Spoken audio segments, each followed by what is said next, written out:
All right, week one. It's a little bit more than a week, like 10 days, 11 days, but I'm just going to get into it. So I left on the 17th from Newark, New Jersey, and straight to Frankfurt. I guess 7 hours and 40 minutes. It wasn't too bad. That's everything I brought, which was the worst part of it, because I was carrying around a ton of stuff, and I was really tired, and I was sweating through like 3 layers of clothing. This is when we landed, or we took off. Unclear. But once I got there, I was kind of out of it. I also I don't know, I didn't really care about being precise with my navigation. So, got on some buses at times when I probably shouldn't have. Debatably, whether I was trying to see things or if I was trying to get to where I was going. So I was on the way. Then I was past the way. Then I was really past the way.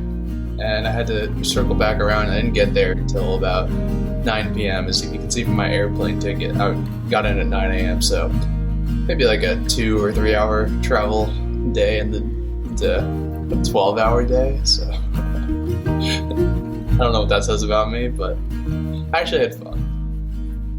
That's my room. It's nice. It's like kind of small, but everything I need. And I had a bigger house in Nashville, but there's so much to take care of, so many rooms to clean. This is really nice, and then I can just take care of my basic necessities and keep going. My dad said it looked like I lived in a ship. This was me learning some German. Important stuff here. Okay, this was the ice cream I first tried to get, but it ended up being alcoholic, and I became drunk, so I had to go back to that. Eventually, I also made it into the city of Heidelberg, and this is what it looks like. Amazing, my college. I've been looking for comparable places in the U.S. I think the size is kind of comparable to Rochester, New York, but then the weather patterns and the atmosphere are somewhat comparable to somewhere in the Northwest. But we don't really have anything in the U.S. that's this compact. Because I live in something that's essentially a farm town.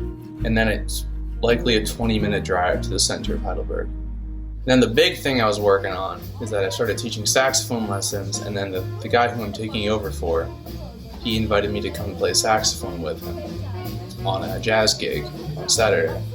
And I haven't really done one of those since I played with George about a month ago, so I was brushing up on a lot of tunes.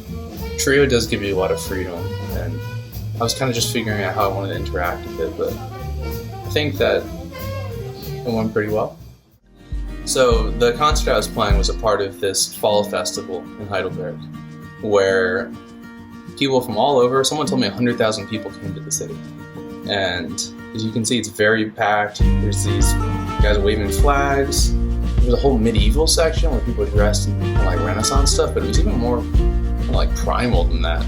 It was like somewhere between Vikings and Renaissance. People were jumping around. It was crazy.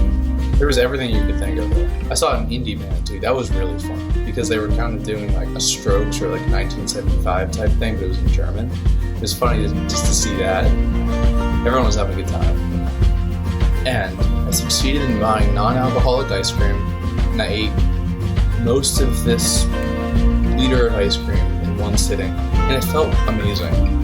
I don't know what it was, but something about missing America, missing home or something, but I felt so good eating this ice cream. And I will probably eat some more of it later. Thank you for listening, and I'll be back soon.